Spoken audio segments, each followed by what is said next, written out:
लेकर दीगर मेहमानों की तरफ मैं बढ़ना चाहूंगी। शौकत पराचा साहब, कानूनी राय तो हमें बैरिस्टर साहब ने दी है, मैं चाहूंगी कि जरा इसका जो सियासी तज्जिया है वो आप करें।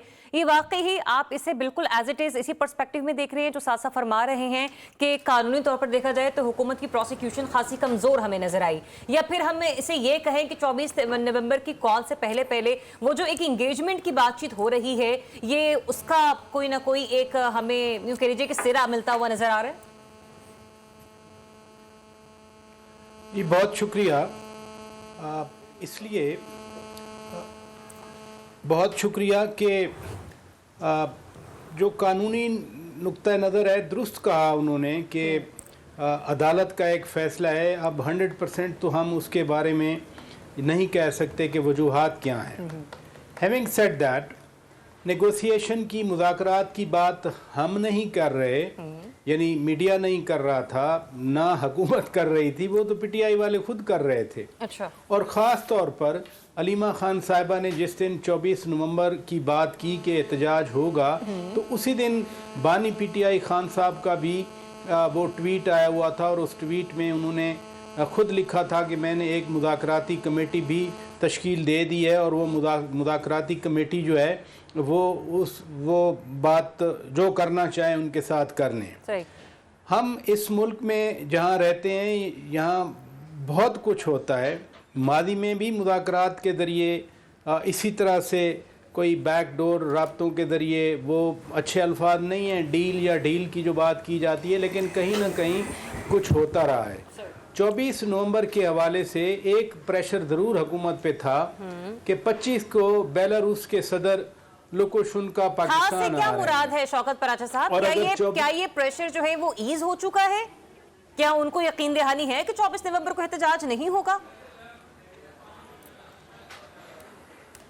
नहीं, जो जिस कॉन्टेक्स्ट में मैं बात कर रहा हूँ कि अदालत के ज़रिए अगर फ़र्ज़ किया 24 का ये ना होता एहतजाज का ऐलान और आज ज़मानत हो गई होती तो शायद हम इसको इस तरह से रिलेट ना कर रहे होते। अच्छा।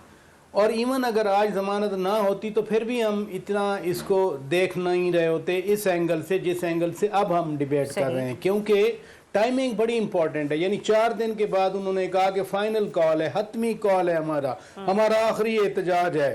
और मुझे भी कहा, आज कहा फैसल चौधरी साहब को इस फैसले से पहले कि हम 24 को जश्न मनाएंगे, वहां जाकर खुशी मनाएंगे रादर। तो किस चीज़ की खुशी या जश्न था जो इनको मालूम था? इसलिए जो मुज़ाकरात की बात है, मुज़ाकरात तो कहीं ना कहीं तो ज़रूर हैं इसमें, तो मुझे तो कोई शक नहीं है इस्लामाबाद में बैठे हुए जिसका इकरार खुद पीटीआई कर रही है, ये नहीं कि कोई और कर रहा है, इकरार खुद पीटीआई कर रही है। तो मुज़ाकरात के ज़रिए अगर कहीं ना कहीं कुछ आउटकम आ रही है तो मेरा ख्याल है उसी की बुनियाद पर वो एक मुज़ाकरात वही बात आगे ना कि एहतजाज से पहले भी होना थे, एहतजाज के बाद भी होना थे। मैं साराना साहब की टेक ले लूं इस मामले पर। साराना साहब, अलीमीन गन्नापुर साहब की लगता है आने जानियां किसी काम आने लगी हैं, और ये जो आज का अदालती रिलीफ है, how do you see this? नहीं, ये अदालती रिलीफ तो नहीं है, किसी शक्ल में भी नहीं है। अदालत का फैसला है और अदालतें रिलीफ कहाँ देती हैं? अदालतें तो बड़ी बदकिस्मती की बात है ना साराना साहब, हमारे यहाँ जब भी किसी सियासी शख्सियत को इंसाफ मिलता है तो आप मैं हम सभी बैठकर उसे एक रिलीफ ही कहते हैं आमतौर पर।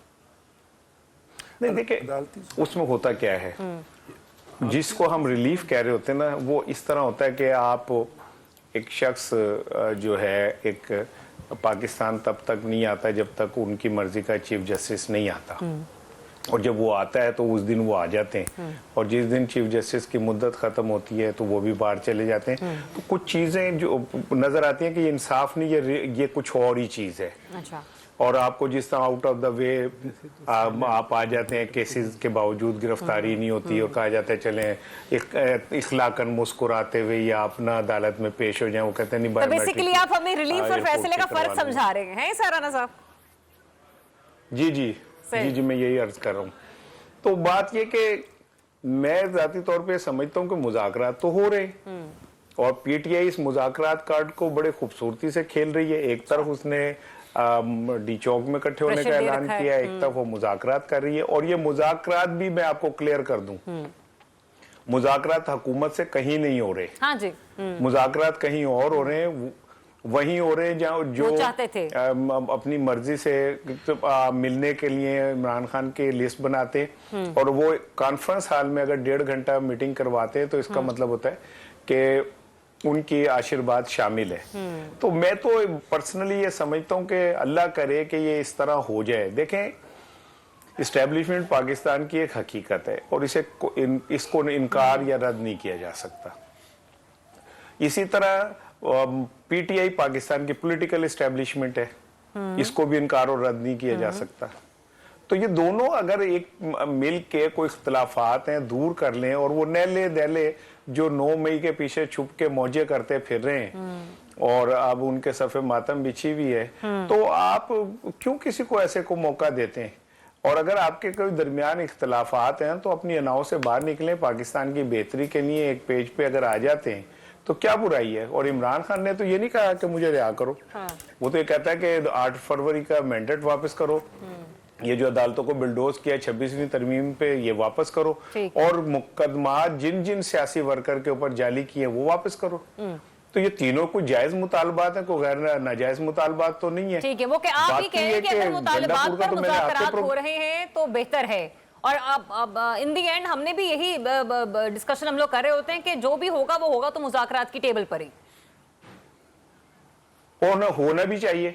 ठीक है, ये कब तक आप सड़कों पे चीजें जो हैं करते रहेंगे? ठीक है, सारन साहब, पॉइंट आपका आ गया।